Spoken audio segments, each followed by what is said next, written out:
आप सभी का SMT GD कॉलेज में स्वागत है। मैं डॉक्टर राजेंद्र सिंह रवाना HOD ज्योग्राफी। और आज अपन दूसरा जो टॉपिक है जनरल ज्योग्राफी के सामान्य ज्योग्राफी या इंडिया की सामान्य भूगोल के बाद आप दूसरा टॉपिक स्टार्ट करते हैं। और ये टॉपिक आज अपना जो टॉपिक है वो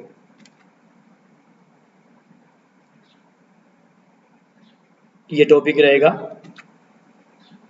और इसकी बात करें तो देखिए ये टॉपिक दोनों पेपर में एज ए सिलेबस के अकॉर्डिंग बोल रहे हैं अपन, सिलेबस के अकॉर्डिंग बात कर रहे हैं। अगर MA फाइनल ज्योग्राफी में जो पहला पेपर होता है MA फाइनल का ज्योग्राफी का एडवांस इंडिया का जो पहला पेपर होता है वहाँ भी चलता है। और बात करें यहाँ UG की, वो PG की बात कर रहे थे, यहाँ UG की बात करें तो BA पार्ट 3 में भी पहला टॉपिक है, यहीं से स्टार्ट होता है भारत के भौतिक प्रदेश।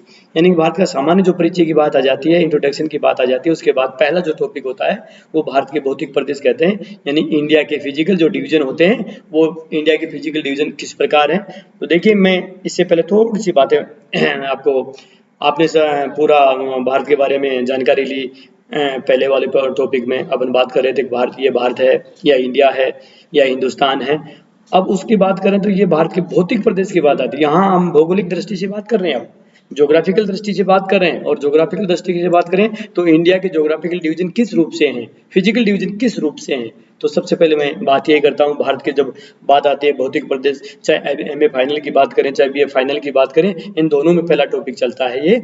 और भौतिक प्रदेश की बात आते हैं उससे पहले मैं थोड़ा सी जानकारी ये और देना चाहूँ। भौतिक प्रदेश उसे कहते हैं, जैसे भौगोलिक प्रदेश की बात करते हैं उसमें जो भारत का जो धरातल है या भारत का जो क्षेत्र है वो विविध रूपों में है। अब विविध रूपों की बात करें, देखिए उच्च फिजिकल ज्योग्राफी के हिसाब से उसको उच्चावच करते हैं। भारत का जो भौतिक प्रदेश है उच्चावचों में है, रिलीफ में है।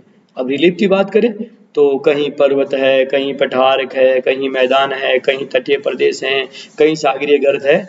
तो अब उसकी हम ये बात करना चाह रहे थे और ये अलग अलग है। अगर भाई आपका पर्वतीय प्रदेश कितना प्रतिशत है भारत का, प्रायद्वीपीय प्रदेश कितना है, पर आपका मैदानी प्रदेश कितना प्रतिशत है, तटीय प्रदेश कितना प्रतिशत है। तो अब यहाँ से हम शुरू करते हैं भारत के भौतिक प्रदेश की। देखिए इसकी अगर बेसिक जानकारी डेफिनेशन के रूप परिभाषा के रूप में जाने तो ये कहते हैं भूगोल के दो रूप, भूगोल के जो डिवीजन होते हैं मेजर ज्योग्राफी के, मेन ज्योग्राफी के दो डिवीजन होते हैं, एक भौतिक भूगोल कहलाता है, एक मानव भूगोल। तो हम उसी की बात करें। अगर जो भौतिक भूगोल या फिजिकल ज्योग्राफी भूगोल की एक प्रमुख शाखा है, भूगोल की जो मेन शाखा बताएं। अगर जब बात करते हैं, यहाँ थोड़ा सा मैं पीछे वापस ले जाना चाह रहा हूँ आपको।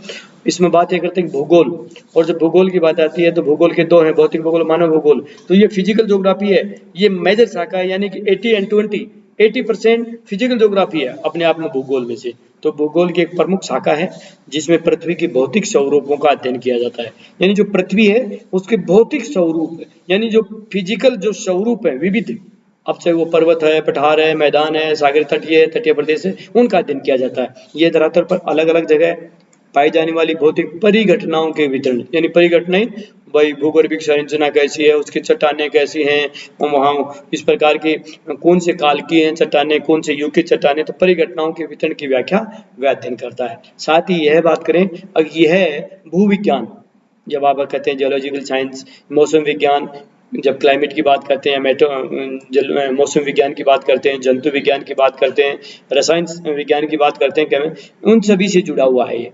और इसकी कई उपशाखाएं हैं जो विविध भौतिक परिघटनाओं की जानकारी देते हैं या जानकारी इनसे मिलती है। अब अपन बात करते हैं, अभी जो इससे पहले कर रहे कि भारत की जो भूगर्भिक संरचना कैसे, उसकी बात करें तो भारत की भूगर्भिक संरचना है वो भूगोलिक संरचना जो है, भूगर्भिक संरचना विविधता दिखाई देती है, यानी कहने की विविधता की उच्चावच है। और उच्चावच की बात करें तो फिजिकली दृष्टि से देखें हम तो उसकी विविधता जो देखें तो देखेंगे भारत में 10 यानी 10.6% क्षेत्र है वो पर्वतों में है, ऊंचे पर्वत श्रेणियों में। इसी के जब बात करें 18.5% क्षेत्र पहाड़ी क्षेत्र में है। इन दोनों को मिलाकर बात करें हम, अगर इन दोनों को वैसे साधारण रूप से ये भी कहते हैं पर्वतीय प्रदेश, लेकिन हम बात करें भारत का सबसे बड़ा, जब ये कहेंगे भाई इसके बाद कौन सा, तो 27.7% पठारी क्षेत्र आता है। और जब बात ये करें आपका मैदानी क्षेत्र कौन सा, तो 43%, 2% क्षेत्र मैदानों में है। इसके अलावा हम बात करते हैं अभी भारत में मुख्य रूप से देखे हैं तो मुख्य रूप से 4 ही होते हैं भौतिक प्रदेश। पहला, मैं आपको बेसिक रूप से बता रहा हूँ, पहले इसकी बात करें तो जैसे मैदान, या फिर इसको क्रम से बात करें, अगर इसको क्रम से बात करें तो आता है उत्तर से चलते हैं हम, हिमालय पर्वत से स्टार्ट करते हैं भारत के उत्तर से, तो हिमालय पर्वत आता है, या कहते हैं पर्वत, और पर्वत के बाद आता है आपका मैदान, और मैदान के बाद आता है आपका प्रायद्वीपीय पठार, और प्रायद्वीपीय पठार के बाद में आता है आपका तटीय प्रदेश, और तटीय प्रदेश की बात करते हैं हम द्वीपीय प्रदेश की बात करते हैं। तो यहाँ हम उस रूप में पढ़ रहे थे इसको। अगर भारत में देखा जाए तो 4 बड़े हैं, या मध्यम स्तर की बात करें तो 20 हैं, 20 प्रदेश हैं भारत में। और जब सूक्ष्म स्तर की बात करें तो भारत में 58 भौतिक प्रदेश है, फिजिकल डिवीजन है।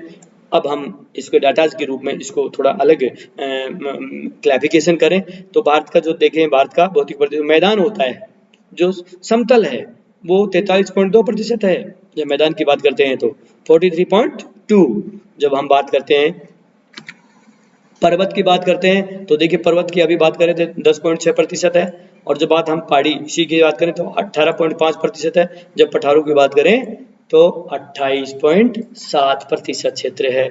जब बात ये करें अभी भाई ये भारत के उच्चावच यानी रिलीफ और संरचना के आधार पर बात करें, स्ट्रक्चर जो भारत का उत्तर से दक्षिण, पूर्व से पश्चिम का जो स्ट्रक्चर बना हुआ है, जो भारत का धरातल दिखाई दे रहा है, जो भारत का खाका दिखाई दे रहा है आपको, भारत का जो नक्शा दिखाई दे रहा है, उसको भूआकृतिक विभाग की दृष्टि से बात करें तो अभी बात कर रहे थे 5 मुख्य प्रदेश, यहाँ से स्टार्ट होता है मेजर। अभी तक 2 बात कर रहे थे, ये प्रदेश है। पहला उत्तर का पर्वतीय प्रदेश सबसे पहले हिमालय से स्टार्ट होता है, और जब उत्तर हिमालय पर्वत की बात करते हैं तो जितनी भारत में जो नदियां हैं वो हिमालय, अधिकतर नदियां कहाँ से निकलती, हिमालय से निकलती हैं, और उनको बहाव का क्रम होता है उत्तर से दक्षिण की ओर। तो इसका मतलब उत्तर के बाद जो दूसरा जो प्रदेश आता है भारत में वो मैदान आता है, क्योंकि नदियां भारत के मैदान में आके नदियां प्रवाहित होती हैं, बहती हैं, और पानी वहां के रुक जाता है। दूसरा मैदान है। तीसरा प्रायद्वीपीय पठार, जो भारत का बहुत बड़ा क्षेत्र है, प्रायद्वीपीय पठार, इसे प्राचीन भी कहते हैं। और चौथा बात करें तटवर्ती प्रदेश। यहाँ देखिए तटवर्ती प्रदेश की बात करूँ मैं, बहुत सी बुक्स में आपको, या बहुत से रेफरेंस की, या बहुत सी आपको जब वीडियो देखते हैं या यूट्यूब की बात करते हैं, यूट्यूब पे वीडियो देखते हैं तो उस वहाँ तटवर्ती प्रदेश की बात करते हैं तो 2 दिखाई देते हैं, और रीजन वास्तविक दिखाई दे तो तटवर्ती प्रदेश 2 हैं, क्योंकि भारत के जब उत्तर की ओर चलते हैं तो अब पूर्व और पश्चिम 2 पार्ट हो जाते हैं, एक भारत पूर्व है, एक भारत आपका पश्चिम है। जब हम ये बात करते हैं तो भारत का पश्चिम की बात करते हैं, अभी मैप में देखेंगे बताएंगे, तो पश्चिम से गुजरात की खाड़ी से लेकर कन्याकुमारी तक, और उधर आप पूर्व की बात करें तो वेस्ट बंगाल, पश्चिम बंगाल से स्टार्ट होता है वो कन्याकुमारी तक, ये 2 पार्ट बन जाते हैं, इसलिए कहते हैं पूर्वी तटीय प्रदेश, पश्चिमी तटीय प्रदेश, और 5वां है आपका द्वीपीय प्रदेश। अब आगे बात करें इससे, यहाँ देखिए आप इस मैप के द्वारा, इस नक्शे के द्वारा, इस कार्टोग्राफी के द्वारा आप अच्छी तरह समझ सकते हैं ये भारत का मानचित्र है, और इस भारत के मानचित्र में स्पष्ट दिखाई दे रहा है इंडेक्स के द्वारा, जो तालिकाएं हैं इंडेक्स है, इंडेक्स बनी हुई है, ये 4 इंडेक्स बनी हुई है, 4 प्रदेश है तो 4 प्रदेशों के आधार पर इंडेक्स बनी हुई है। और इस इंडेक्स के आधार पर बात करें भारत के भौतिक विभागों को अलग अलग बातें, तो देखिए ये इंडेक्स, जो पहली इंडेक्स दिखाई दे रही है 1 नंबर पे, इस की बात करें तो ये पहाड़ी और पर्वतीय प्रदेश है। अब इसको अपन मैप में जाना चाहिए, अगर मैप में जाना चाहिए तो देखिए उत्तर जाइए आप, और उत्तर के पर हिमालय, जम्मू कश्मीर पे चलिए, जम्मू कश्मीर में ये दिखाई दे रहा है आपका एक यानी 1A दिखाई दे रहा है, फिर 1B दिखाई दे रहा है, और फिर आगे इधर पूर्व की साइड में चलते हैं तो 1C दिखाई दे रहा है, फिर पूर्वी अरुणाचल सिक्किम चलते हैं, आगे देखिए 1D दिखाई दे रहा है।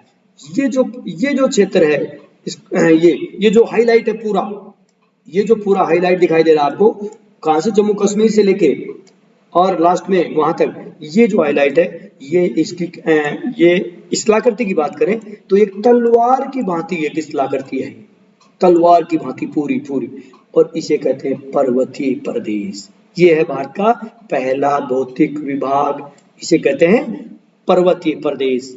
जब बात ये करें अब दूसरे भारत का, तो दूसरा जैसे पर्वतों से जितनी नदियां निकलती हैं वो कहाँ आती है, मैदानों में आते हैं। जब दूसरा पार्ट दिखाई दे रहा है, इंडेक्स किया, पहले इंडेक्स पे जाएं, जो डॉट डॉट इंडेक्स है, डॉट डॉट इंडेक्स है, इसमें जो दिखाई दे रहा है कि गंगा ब्रह्मपुत्र यानी गंगा ब्रह्मपुत्र का मैदान या गंगा ब्रह्मपुत्र नदियों का मैदान, तो ये जो डॉट डॉट दिखाई दे रहा है, ये आप जैसे ही आप देखते हैं इस वाला यहाँ से स्टार्ट हो जाता है। आप मैं ये जानना चाहूँगा, आप राजस्थान से स्टार्ट है, गुजरात से ऊपर वाला क्षेत्र स्टार्ट है, जिसमें राजस्थान भी आ जाता है, हरियाणा आ जाता है, पंजाब आ जाता है आपका, और कुछ यूपी का हिस्सा आ जाता है, दिल्ली आ जाता है, और आप इस पूर्व की साइड चलते हैं उत्तरांचल होते हुए और वहां तक कुछ, और ये जो हिस्सा डॉट डॉट दिखाई दे रहा है, ये आपका दूसरा प्रदेश कहलाता है, भारत का मैदानी प्रदेश, जिसमें नदियां बहती हैं, समतल है। अब बात करते हैं तीसरे प्रदेश की भारत के, ये है, इसको वैसे हम ये कहते हैं दक्षिण भारत का दक्षिणी प्रायद्वीपीय पठार, या इसको ये भी कहते हैं दक्षिण का पठार। तो दक्षिण का पठार, ये इंडेक्स है ना, ये क्रॉस इंडेक्स है, ये दिखाई दे रहा है, क्रॉस इंडेक्स दिखाई दे रहा है। इसमें मैं ये कहूँ, जैसे आप वो तीसरा पार्ट दिखाई दे रहा है अपने आप कहें, तीसरा प्रदेश है, इसलिए इसको 3 नंबर भी दे रखा है, मैदान को 2 नंबर भी दे दिया था, अपने क्रमिक चले, पर्वतों को 1 नंबर दे दिया था, और 1 नंबर से आप उत्तर से दक्षिण देख रहे थे, 2 नंबर मैदान, 3 नंबर है प्रायद्वीपीय पठार। ये प्रायद्वीपीय पठार भारत का सबसे बड़ा क्षेत्र है। आप इसको देखिए, हाईलाइट देखिए इसका। अब हाँ, मैं मानचित्र में हाईलाइट देखें तो देखिए, दक्षिण में लास्ट में तमिलनाडु का तट जो दिखाई दे रहा है, इसके बीच से दिखाई दे रहा है, बीच में, या ये बीच में दिखाई दे रहा है, यहाँ से लेके ये प्रायद्वीपीय पठार है। आप ऊपर चल जाइए कहाँ तक, राजस्थान गुजरात वहां तक का, राजस्थान गुजरात वाला जो क्षेत्र है, ये 3 नंबर दिखाई दे, यहाँ से इनको अलग अलग पठारों में, जैसे हम आगे बात करेंगे भाई, आपका मालवा का पठार क्या है, गुजरात का पठार क्या है, छोटा नागपुर का पठार है, अलग अलग पठारों के रूप में 5-6 पठारों के रूप में जानते हैं। तो सबसे बड़ा प्राचीन ये प्रायद्वीपीय पठार कहलाता है। अब बात करते हैं अपन, ये 3 नंबर है। अब अपन बात करते हैं चौथा, तटीय प्रदेश। देखिए, अभी मैं तटीय प्रदेश की बात कर रहा था। चौथा, ये जैसे इसमें उत्तर से दक्षिण की ओर सीधी जो लाइनिंग है, यानी कहने का मतलब इसमें इस प्रकार लाइन है, कैसे देशांतर की तरह, जैसे देशांतर में लाइनें होती ना, आप एक वर्टिकल वो करते हैं, तो इस प्रकार सीधी लाइन है, और सीधी लाइनें का, या फिर इसको नंबरिंग भी है, चौथा प्रदेश कहते हैं। मोटे रूप पे भारत के भौतिक प्रदेश 4 ही होते हैं, और 4 की मैं एक साधारण इसी को समझाना चाहूँगा अधिकतर। ये देखिए, आप इसी से समझ लीजिए, आप भारत के भौतिक प्रदेश की बात करते हैं तो हम ज़्यादा लिटरेचर की आवश्यकता भी नहीं, ज़्यादा इसी से आप समझ सकते हैं। देखिए, आप गुजरात से स्टार्ट करते हैं, जब तटीय प्रदेश की बात करते हैं, कहाँ किस साइड में, पश्चिम साइड में, अरब सागर वाले में साइड से चलता है। गुजरात के कच्छ की खाड़ी से स्टार्ट होते हुए ये अरब सागर है आपका, ये जो हाईलाइट हो रहा है अरब सागर है। अरब सागर से जब गुजरात की बात करते हैं, और जब गुजरात से स्टार्ट होके देखिए नीचे आ जाइए, अब धीरे धीरे तटीय प्रदेश होते हुए आपका बम्बई होते, महाराष्ट्र होते, नीचे नीचे तक आ जाइए, केरल तमिलनाडु लास्ट तक, यहाँ तक, ये कन्याकुमारी या इंदिरा पॉइंट यहाँ लास्ट तक है ही, कन्याकुमारी तक, यहाँ तक आपका तटीय प्रदेश कहलाता है। लेकिन इस तट को कहते हैं पश्चिमी तटीय प्रदेश। इनको 2 भागों में बांटा है, पश्चिमी और पूर्वी। यहाँ हम एक सिर्फ तटीय पर पढ़ रहे हैं, ये है आपका तटीय प्रदेश, और ये है पश्चिमी तटीय प्रदेश। इसी प्रकार हम देखें, भारत का भौतिक प्रदेश का दूसरा, वो पूर्वी तट कहलाता है। ये पूर्वी तट, वही तालिका के हिसाब से वही इंडेक्स है, और वही 4 नंबर है। तो अब यहाँ वेस्ट बंगाल, यानी बंगाल की खाड़ी है, उधर ही पश्चिम बंगाल है। साधारण सी बात है बच्चों।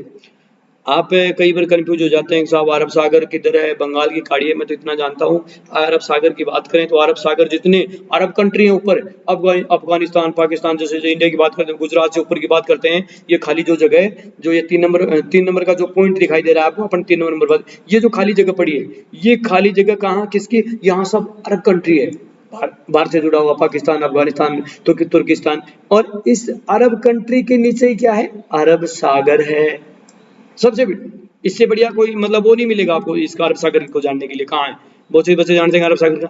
इसी प्रकार जब बंगाल की खाड़ी की बात करते हैं, तो बंगाल की खाड़ी के जस्ट ऊपर, और ये बंगाल की खाड़ी है, और जब स्टार्ट ये यहाँ होता है, तटीय प्रदेश यहाँ से स्टार्ट होता है ये आपका, और ये तटीय प्रदेश यहाँ से होता है, उसी से स्टार्ट कर लेते हैं बंगाल, पश्चिम बंगाल है यहाँ पे, वेस्ट बंगाल, ये जो इंडेक्स दिखाई दे रही है वहां से, वहीं से ईस्ट पश्चिम बंगाल से लेके वो कन्याकुमारी तक, नीचे कन्याकुमारी तक, यहाँ तक आपका ये पूर्वी तटीय प्रदेश कहलाता है। ये अपन बात कर रहे थे, अगर एक तरफ अरब सागर हो गया, बंगाल की खाड़ी हो गई, नीचे आपको श्रीलंका दिखाई दे रहा है, हम बात करते हैं तो देखिए श्रीलंका, ये श्रीलंका दिखाई दे रहा है। आप नीचे और थोड़ा देखें तो ये हिंद महासागर है, हिंद महासागर, और हिंद महासागर के ही छोटे छोटे द्वीप, कुछ अरब सागर में है, कुछ बंगाल की खाड़ी में है। जब अपन द्वीप की बात करेंगे तो उस द्वीप में बात कर लेंगे, 247 द्वीप कैसे अलग अलग कैसे हैं उनका। अब चलिए आगे चलते हैं। अगर कार्टोग्राफी मैप में मानचित्र आप समझ गए हैं,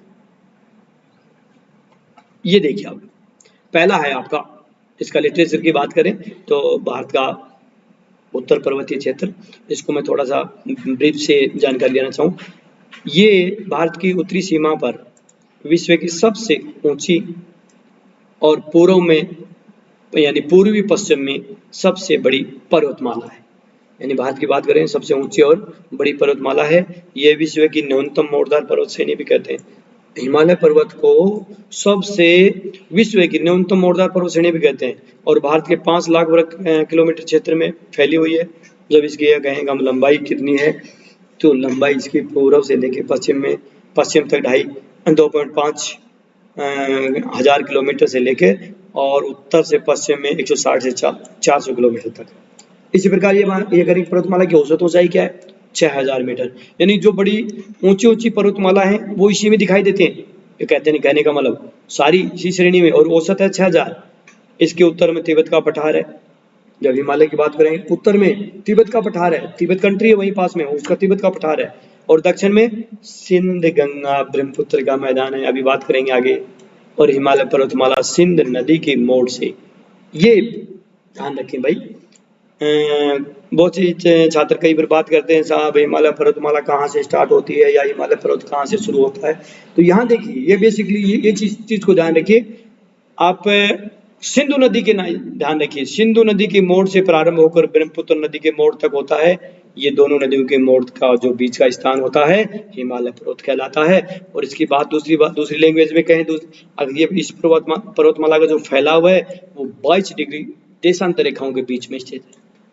इसको हम पर्वतमाला को 4 भागों में बांटते हैं, मोटे रूप से मैं आपको बताना चाहूँ। पहला कहते हैं इसको ट्रांस हिमालय भी कहते हैं। सबसे पहले हम अगर इसको दूसरे रूप में जाने तो मैं इसको रूप में क्रम से भी मैं बता सकता हूँ आपको। अब सबसे पहले महान हिमालय जिसे वृहद हिमालय कहते हैं, फिर मध्य हिमालय कहते हैं, फिर आपका निचला हिमालय, लघु हिमालय या ट्रांस हिमालय, या फिर इस क्रम को ऐसे भी कह सकते हैं हम, इसको क्रम को। अब ट्रांस हिमालय तो अब नया बना था, इसीलिए यहाँ से स्टार्ट कर देते हैं। ट्रांस हिमालय सबसे पहले ये क्या है, वृहद हिमालय क्या है, लघु हिमालय क्या है, शिवालिक क्या है। तो मैं थोड़ा सा आप जानकारी देना चाहूँ, ट्रांस हिमालय क्या है। देखिए ट्रांस हिमालय की बात करें आप, तो ट्रांस हिमालय में मैं इतना ही बताना चाहता हूँ। ट्रांस हिमालय ये महान हिमालय यानी ग्रेट हिमालय के जो पश्चिमी भाग है उसमें 3 श्रेणियां हैं ट्रांस हिमालय मुख्य रूप से। यानी ट्रांस हिमालय उसे ही कहते हैं, किसे, 3 पर्वत श्रेणियां हैं, उसका नाम याद रखें, और वो नाम है काराकोरम, लद्दाख और जास्कर। अगर तीनों पर्वत श्रेणियों का नाम याद है तो उसे कहते हैं ट्रांस हिमालय मोटे रूप में साधारण। अब आगे चलूं तो मैं बात ट्रांस हिमालय की थोड़ी सी जानकारी देना चाहूँगा। ट्रांस हिमालय, तो देखिए ट्रांस हिमालय हिमालय के उत्तर में स्थित है, और हिमालय से प्राचीन पर्वत, एक प्राचीन पर्वत की बात करें तो गॉडविन जो ऑस्टिन यानी इसका दूसरा नाम है K2, ये भारत में जो बात करते हैं ये भारत में K2, और सबसे ऊंची चोटी भारत की यही है K2, जिसे 8611 यानी 8611 8611 मीटर, ये भारत की सबसे ऊंची चोटी है। क्योंकि जब विश्व की ऊंची चोटी की बात आती है तो एवरेस्ट आता है, लेकिन एवरेस्ट किसमें है, नेपाल में है। तो हम भारत की बात करते हैं तो ये K2 सबसे ऊंची चोटी है। ये काराकोरम श्रेणी की सबसे ऊंची चोटी है जो भारत की सबसे ऊंची चोटी मानी जाती है, और विश्व की दूसरी चोटी मानी जाती है। इंद्राकोल और काराकोरम जो धर्रा है वो इसी ट्रांस हिमालय पर स्थित है। काराकोरम का जो प्राचीन नाम है उसको कृष्णागिरी के नाम से भी जानते हैं।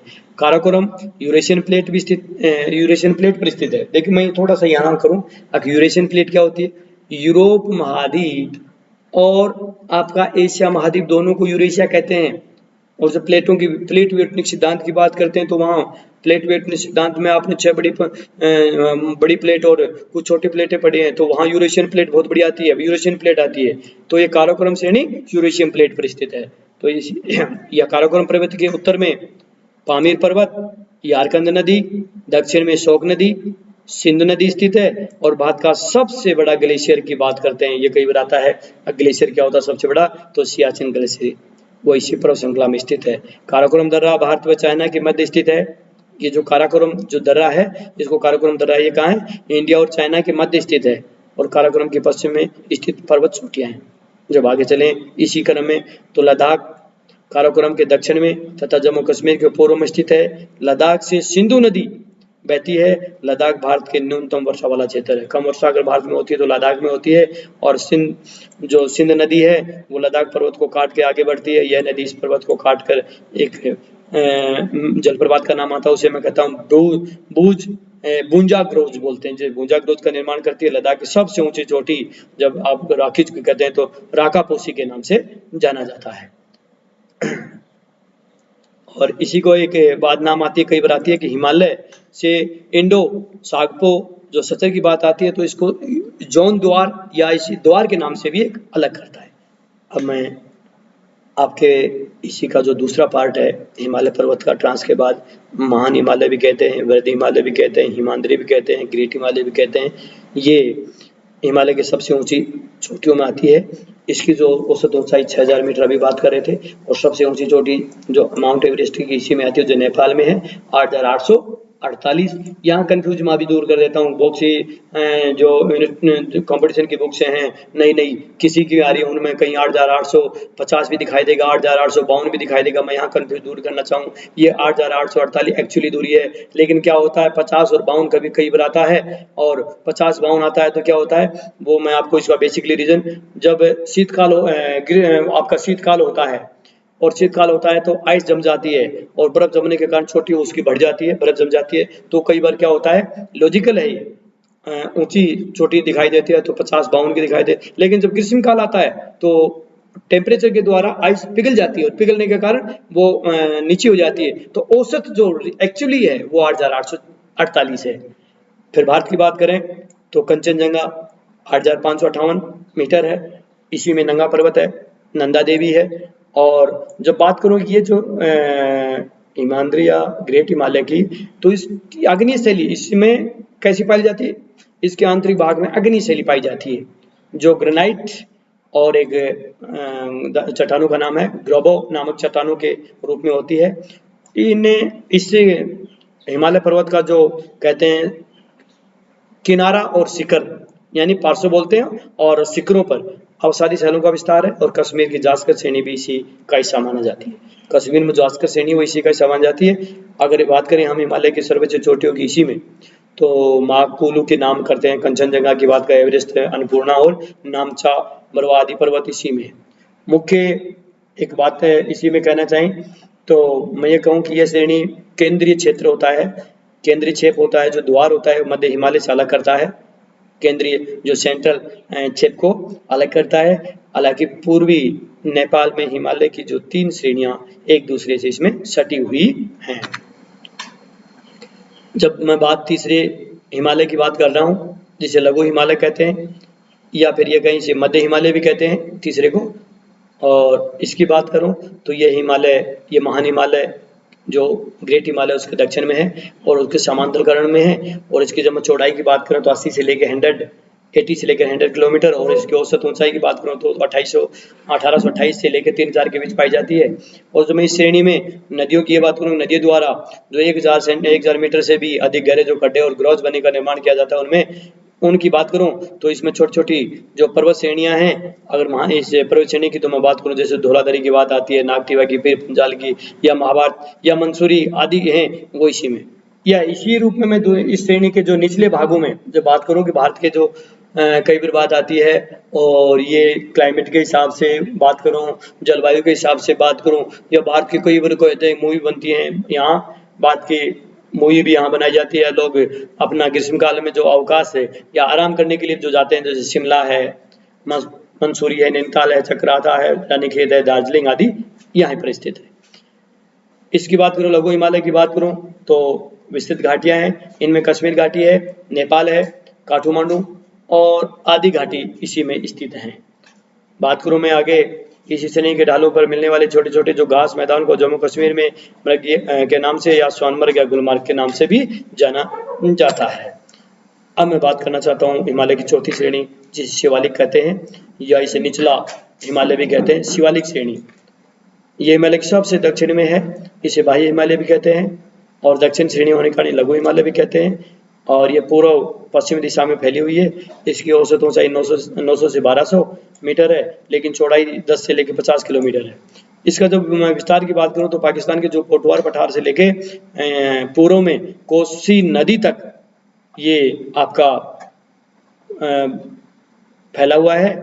कोसी नदी तक की बात कर रहा था मैं, और जब मैं यही कर रहा था, अब वही गोरखपुर के समीप की बात करूं तो इसे डुंडुआ या श्रेणी, या पूर्व की ओर बात करूं तो चूरिया मूरिया एक नाम आता है, चूरिया मूरिया, वो इसी में श्रेणी के स्थानीय नाम है। मैं इसी में बात करूं तो हिमालय पर्वत के सबसे जो नवीन भाग कहलाता है वो यही कहलाता है, और लघु तथा ब्रह्म हिमालय के बीच में पाई जाने वाली इसमें कुछ घाटियां हैं।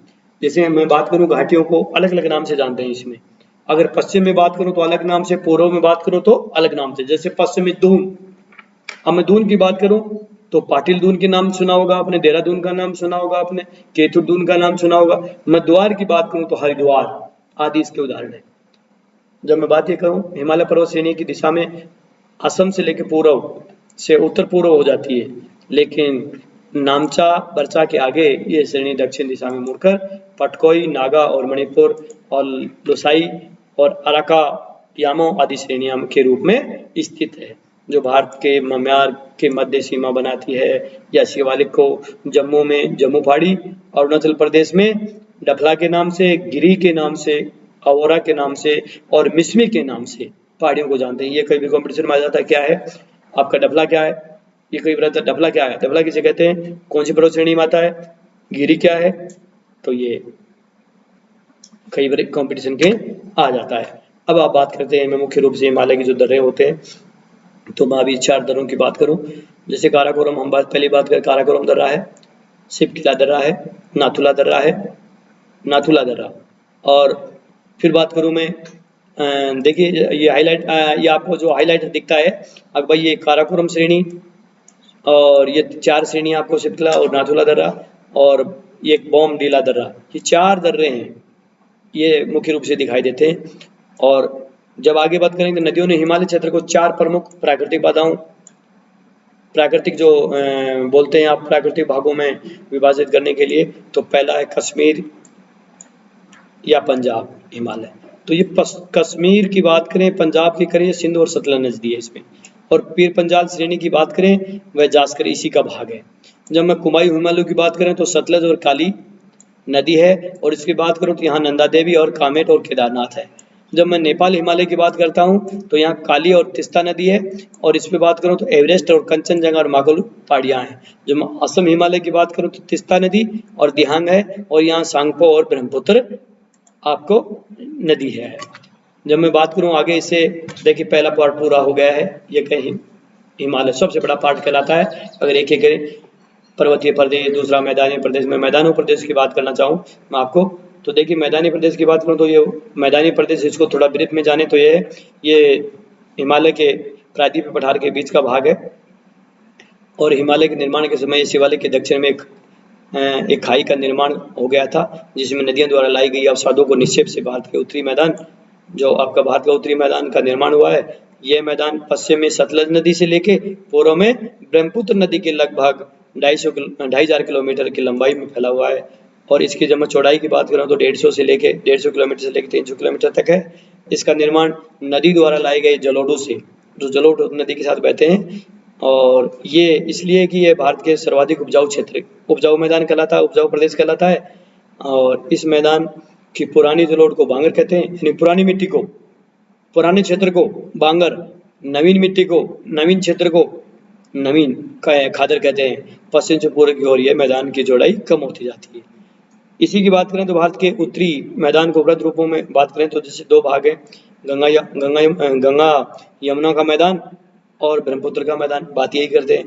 जब मैं ये कहूँ गंगा यमुना की बात करता हूँ तो गंगा का ऊपरी, गंगा से लिखते हैं गंगा का ऊपरी मैदान, गंगा का मध्य का मैदान, गंगा का निचला मैदान। मैं इसके जब बात करूँ इससे आगे तो तीसरा जो पार्ट होता है, और एक इससे पहले मैं थोड़ा सा और जानना चाहूँगा कि मैदानों की बात करते हैं तो मैदानों में कई बार ये आ जाता है कि इनके अलावा जैसे गंगा का ऊपरी, गंगा का मध्य, गंगा का निचला के अलावा क्या आता है। तो देखिए कई बार आता है अगर भारत के मैदानी प्रदेश की बात आती है तो भारत के भाबर प्रदेश क्या होते हैं, खादर भाबर तराई प्रदेश क्या होते हैं, डेल्टाई प्रदेश क्या होते हैं, खादर प्रदेश क्या होते हैं, अभी बात कर रहे थे अपन ये बांगर प्रदेश क्या होते हैं, ये भी आपके प्रदेशी भाग हैं। जब हम आपका सबसे बड़ा जो तीसरा पार्ट कहलाता है प्रायद्वीपीय पठार, ये भारत का सबसे प्राचीन है, पुराना है, भौतिक विभाग है और सबसे ज़्यादा क्षेत्र में फैला हुआ है 16 लाख वर्ग किलोमीटर क्षेत्र में, और भारत के लगभग ये कहें कि भाई 49 यानी कि आधे के आसपास भाग पर फैला हुआ है। इसमें मोटे रूप से बात करें तो हम शिलाकृतियों की बात करते 3 प्रकार की शिलाकृति है, पर्वत के रूप में भी है थोड़ा थोड़ा, पठार के रूप में भी है, ब्रज घाटी के रूप में भी है। या ये कहें कि ये जो प्रायद्वीपीय पठार है, ये प्रायद्वीपीय पठार में विविधता है। तो प्रायद्वीपीय पठार की बात करते हैं तो प्रायद्वीपीय पठार सबसे जो बड़ा या कहीं सबसे पहला है मालवा का पठार। मालवा का पठार की बात करें तो मालवा का पठार का जो विस्तार है भारत में वो गुजरात, राजस्थान और मध्य प्रदेश के 3 राज्यों में माना जाता है। लेकिन ये कहें कि यहाँ किस प्रकार, तो यहाँ बेसाल्ट लार्वा से निर्मित काली मिट्टी पाई जाती है और वो काली मिट्टी कपास के लिए अधिक, कपास या अफीम के लिए अधिक प्रसिद्ध मानी जाती थी। जब मैं बात ये कहूँ, अब पहला मालवा का पठार है, दूसरा बुंदेलखंड का पठार की बात करूँ भारत में, और बुंदेलखंड के पठार की बात करूँ तो इसका विस्तार की बात करूँ तो यूपी और मध्य प्रदेश माना जाता है। और यूपी और मध्य प्रदेश की जब बात करूँ तो यहाँ किस प्रकार की चट्टानें, तो यहाँ निस्प जैसी चट्टानें पाई जाती, निस्प प्रकार की चट्टानें पाई जाती हैं। और उत्तेखात जो भूमि है, यानी भूमि जो वो होती है निस्प चट्टानों के द्वारा उत्खित होती है। जब ये कहूँ अब तीसरे बात करूँ मैं इसी में, अगर तीसरा बुंदेलखंड का पठार की बात करूं तो बुंदेलखंड के पठार में चूना पत्थर की चट्टानें पाई जाती हैं। और जब विस्तार की बात करूं तो ये मध्य प्रदेश, छत्तीसगढ़ की जो राज्य है या क्षेत्र है वहां तक पाया जाता है। लेकिन यहाँ क्या होता है, सीमेंट उद्योग सबसे ज्यादा विकास यहीं को हुआ बुंदेलखंड वाले में, क्योंकि चूना पत्थर है और चूना पत्थर होता है, चूना पत्थर रॉ मेटीरियल जहाँ पाया जाता है वहां सीमेंट उद्योग का विकास ज्यादा होता है। मैं बात करूं आगे, आप चौथा पठार की, छोटा नागपुर का पठार, और मैं छोटे नागपुर की पठार की बात करता हूँ तो देखिए युग की बात आती है, और जब युगों की बात आती है, समय की बात आती है, काल की बात आती है तो कई बार कहते इतिहास में तो उसको कह देते हैं प्राचीन युग है, मध्यकालीन युग है, आधुनिक युग है। लेकिन हम ज्योग्राफिकल युग की बात करते हैं तो ज्योग्राफी की बात करते हैं तो ये जो चट्टानें हैं छोटा नागपुर के पठार की चट्टानें आक्रीन युग की चट्टानें पाई जाती हैं। इसके कारण यहाँ क्या होता है, सर्वाधिक खनिज पाया जाता है, यानी आक्रीन युग की चट्टानें होती हैं उनमें सबसे ज्यादा खनिज पाया जाता है, रिसोर्स पाया जाता है। इसलिए ये जो क्षेत्र होता है कौन सा, छोटा नागपुर वाले क्षेत्र को भारत का खनिजों का अजायब घर कहते हैं इसको। जैसे हम बात है हमारे इसी का उदाहरण है राजस्थान की आ जाती है कई बार, अगर राजस्थान का अजायब घर कौन सा है तो हम राजस्थान के अजायब घर की बात करते हैं तो राजस्थान का जो अजमेर और राजसमंद और भीलवाड़ा और आपका ये जो कटा स्टोन आसपास में जब पाया जाता है तो कहते हैं खनिज का अजायब खनिज। इसी प्रकार भारत का भी एक अजायब घर पाया जाता है। मैं इसी में ये कहूँ अगर अजायब घर की बात करें तो इसका विस्तार की बात करें, छोटा नागपुर का विस्तार कहाँ, तो अभी बात कर रहे थे अपन छोटा नागपुर की। अब ये झारखंड वाला जो क्षेत्र होता है ये पूरा रिसोर्स वाला है, संसाधन वाला है, जिसमें लोहा पाया जाता है, मैग्नीज पाया जाता है, कोयला पाया जाता है, अब्रक पाया जाता है, बॉक्साइट पाई जाती है। इस प्रकार इस क्षेत्र को आप क्या कहते हैं, अजायब घर, या ये छोटा नागपुर पठार को भारत का एक शब्द आता है कई बार आप कॉम्पिटिशन में भी आता है, रूर, यानी इस प्रदेश को हम रूर प्रदेश या सार प्रदेश कहते हैं इसको। अब मैं लास्ट प्रदेशों प्रायद्वीपीय पठार की बात करूं, प्रायद्वीपीय पठार का 5वां जो है वो है दक्कन लावा का पठार, या इसको ये भी कहते हैं दक्कन का पठार। और दक्कन के पठार को नाम ही दूसरा नाम से भी जानते हैं, दक्कन के पठार को लावा के पठार के नाम से भी जानते हैं। और ये लावा के पठार, दक्कन के पठार की बात आती है तो ये महाराष्ट्र में है, महाराष्ट्र राज्य में है, क्योंकि महाराष्ट्र राज्य में क्या है, काली मिट्टी है, काली मिट्टी सबसे ज्यादा पाई जाती है। और ये पठार त्रिभुजाकार है और इसको स्थानीय भाषा में रेगुर के नाम से भी जानते हैं इस पठार को। और यहाँ कपास की खेती सबसे अधिक होती है और इसी पठार में नागपुर स्थित है। और देखिए इस पठार की घर के पठार की बात करूं जहां नागपुर स्थित है तो कई बार बात आती है संतरा सबसे ज्यादा कहाँ होती है, तो इसी प्रदेश में संतरा सबसे ज्यादा होती है। इस पठार को दक्कन क्रेपी पठार कहते हैं। अब मैं लास्ट की बात करना चाह रहा हूँ, चौथे, जैसा अभी बात कर रहे थे तटीय प्रदेश। मैंने मैप में वैसे तटीय प्रदेश को समझा दिया था। अब तटीय प्रदेश, इस तटों को दो भागों में पूर्वी तटीय प्रदेश और पश्चिमी तटीय प्रदेश अपन बात कर रहे थे। और इसी की बात करूं मैं, इस पूर्वी तट और पश्चिमी तटीय प्रदेश को मैं अगर आपको मैप के द्वारा ज्यादा समझाऊं ज्यादा अच्छा लगेगा तटीय प्रदेश को। देखिए मैंने पहले भी कोशिश की थी। अब यहाँ देखिए इस तटीय प्रदेश को यहाँ समझिए और इसको जब आप समझेंगे तो देखिए इस मैप को यहाँ समझेंगे तो आप ये जो अभी बात कर रहे थे अपन, अब भाई तटीय प्रदेश की बात कर रहे थे, तो ये जो तटीय प्रदेश यहाँ से गुजरात से स्टार्ट होता है मान लीजिए, और गुजरात से स्टार्ट होता है और गुजरात से स्टार्ट होने के बाद में ये यहाँ से स्टार्ट होने के बाद में ये चलता है आपका, ये यहाँ से स्टार्ट होता है आपका, ये यहाँ से स्टार्ट होता है यहाँ से, और यहाँ से स्टार्ट होने के बाद ये इसके साथ साथ ये चलता पूरा ऐसे, और यहाँ तक मैं ये कहूँ इस तटीय प्रदेश को कहते हैं यहाँ तक, ये जो आपको दिखाई दे रहा है, ये दिखाई दे रहा पूरा, ये दिखाई दे रहा है, ये पूरा, ये जो तटीय प्रदेश है यहाँ से लेके यहाँ तक, इस तटीय प्रदेश को भारत का पश्चिमी तटीय प्रदेश कहते हैं इसको। और जब मैं ये कहूँ कि यहाँ से लेकर आपका पश्चिम बंगाल से लेकर कन्याकुमारी, इसको पूर्वी तटीय प्रदेश कहते हैं। ऐसे दो भागों में ये तटीय प्रदेश है। फिर मैं अगर ये कहना चाहूँ आपको, अगर भाई ये तटीय प्रदेश ये हो गया, और जब बात करें ये दोनों तटों का मालूम पड़ गया, अगर इसके आगे लिटरेचर की बात करें, और लिटरेचर की बात करें तो हम देखिए अभी इसी की चल रही बात कर रहे थे अपन, इसी की बात कर रहे थे अपन, तटीय प्रदेश की बात कर रहे थे। अब ये प्रायद्वीपीय तटीय प्रदेश है, और ये प्रायद्वीपीय तटीय प्रदेश है, तो इसमें प्रायद्वीपीय पठार के पूर्व और पश्चिमी जो हैं उनको किसके तटों के नाम से जानते हैं, तो पश्चिमी तट जो मैदान है गुजरात है आपका, देखिए यहाँ से ये गुजरात है, महाराष्ट्र है, गोवा, कर्नाटक, केरल राज्य के जो इसके सारे स्थित है, यानी कहने का मतलब इसका जो सारे स्थित है वो मैं ये कहना चाहूँ इस तट को, पूरे तट को, इसके साथ साथ दक्षिण की ओर जो जाने वाला चक्रा सा होता है वो महाराष्ट्र के तटीय मैदान का कोकण का तट कहलाता है। और केरल, वह जो केरल का होता है, केरल का तटीय मैदान को मालाबार तट कहते हैं। और पश्चिमी तटीय मैदान में नर्मदा व ताप्ती नदी बोलते हैं, ताप्ती नदी के ज्वारमंद केरल के लैगून झील पाई जाती है। और पश्चिम तटीय मैदान पश्चिमी घाट में कच्छ के खाड़ी से लेकर कन्याकुमारी तक का अभी जो बात कर रहे थे ये आपका। अब मैं आपको इसी में लास्ट में बात आती है, सारे चारों आपके भौतिक विभाग हो जाते हैं, तो मैं द्वीपों की बात करता हूँ तो मैं इतना ही जानता हूँ द्वीप क्या, और नक्शे में मैंने बताया था।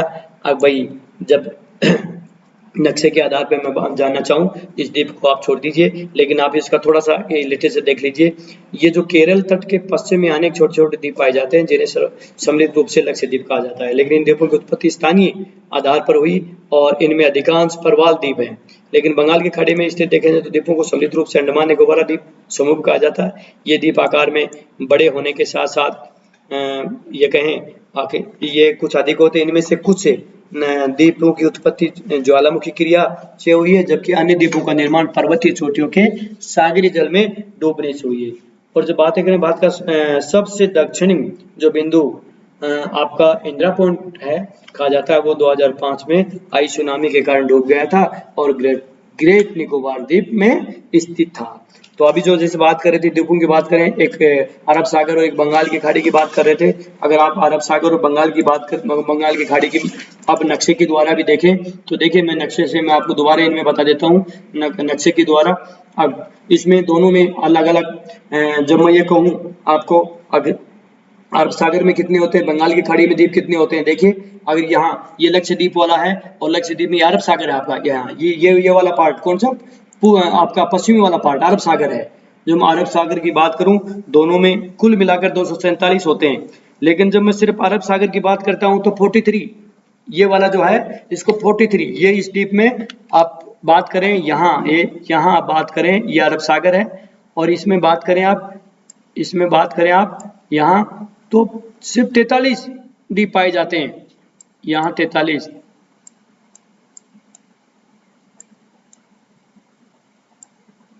में ये 43, यहाँ पे 43 द्वीप पाए जाते हैं। इसमें टोटल कितने होते हैं 247। जब बात ये करूँ मैं बंगाल की खाड़ी में कितने द्वीप पाए जाते हैं, जब बंगाल की खाड़ी की बात आती है तो आपको मैं कहूँ 204,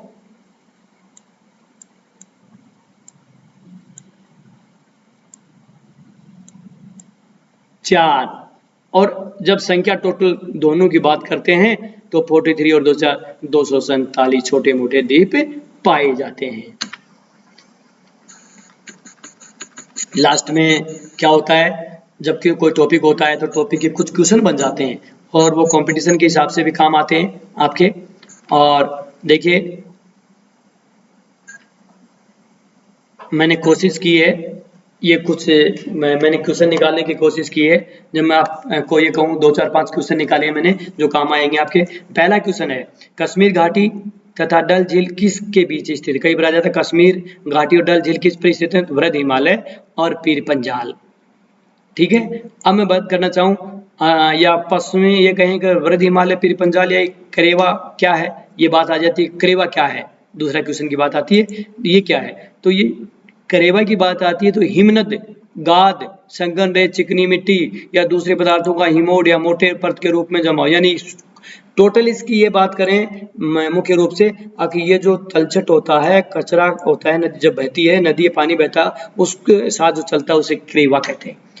तीसरा इसी में क्वेश्चन है, नेक्स्ट क्वेश्चन है उत्तराखंड के किस भाग में पाताल तोड़ कुएं पाए जाते हैं। कई बार बात आ जाती है तराई जो प्रदेश होता है, अभी बात कर रहे थे मैदानी प्रदेश पढ़ते हैं, मैदानी प्रदेश में जब बात आती है तराई प्रदेश आता है तो वहाँ तराई प्रदेश में पाताल तोड़ कुएं पाए जाते हैं। नेक्स्ट, केरवा के लिए सामान्य हिमालय का कौन सा भाग प्रसिद्ध हो जाता है, कश्मीरी हिमालय प्रसिद्ध होता है। अभी दोबारा यही आ रही है, केरवा की बात आती है। केसर जाफराने की खेती मतलब किस पर की जाती है, केरवा पर। मैं इसके बारे में थोड़ा सा बात अभी लेटेस्ट आया, आजकल पेपर में पढ़ रहे होगे, लेटेस्ट आया है। अगर जो भारत यानी दुनिया की सबसे ऊंचाई पर जो केसर की खेती की जाती है दुनिया की, वो भारत में की जाती है, और भारत में कहाँ, हिमालय पर्वत पे की जाती है, जो अभी इसी आपकी बात कर रहे हैं, आजकल चर्चित होगा, हो सकता है आप पेपर में पढ़ा होगा। और नेक्स्ट क्वेश्चन की बात करता हूँ, वैष्णो देवी और अमरनाथ गुफा एवं चरार शरीफ किस हिमालय पर है, कश्मीर हिमालय पर है। कश्मीर घाटी की उत्तर और दक्षिण सीमा किन श्रेणियों के द्वारा निर्धारित या बनी हुई है, जास्कर श्रेणी या पीर पंजाल श्रेणी के द्वारा। काली नदी किसकी सहायक नदी है, घाघरा नदी की है, वो साधन काली नदी घाघरा नदी की सहायक नदी है। फूलों की घाटी कहाँ स्थित है, कुमायूं हिमालय में है। नेक्स्ट है लोकतक की बात आती है, लोकतक झील किस नदी घाटी में स्थित है, तो मणिपुर घाटी में, मणिपुर घाटी में लोकतक झील है। नेक्स्ट क्वेश्चन है मोलसिस है बेसिन किस राज्य में स्थित है, मणिपुर राज्य में। जब भारत और बर्मा की बात करते हैं, भारत और म्यांमार सीमा का निर्धारण कौन सा पर्वत करता है, तो पर्वत की बात आती है तो पर्वत का नाम अराकान पर्वत आता है। सेवराय बाड़ा होता है, एक बाड़ा के नाम से सेवराय बाड़ा किस राज्य में स्थित है, तमिलनाडु में। ये पहली बार गया आपने पढ़ा है, सेवराय बाड़ा तमिलनाडु में।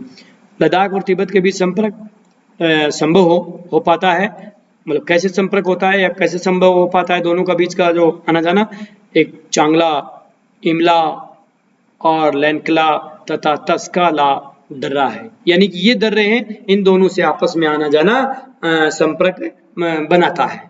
लास्ट का क्वेश्चन है उत्तराखंड और तिब्बत एवं मानसरोवर से जोड़ने वाले दर्रों का नाम बताइए। जब आप उत्तराखंड को और तिब्बत और मानसरोवर झील, मानसरोवर को इन तीनों को जोड़ने वाला ऐसा कौन सा दर्रा है भारत का, या ऐसा हिमालय पर्वत का कौन सा भाग है, माना, मानसंगा, धुर, मिलुंग ला और नीति दर्रा। नीति दर्रा के नाम से ज्यादा प्रसिद्ध है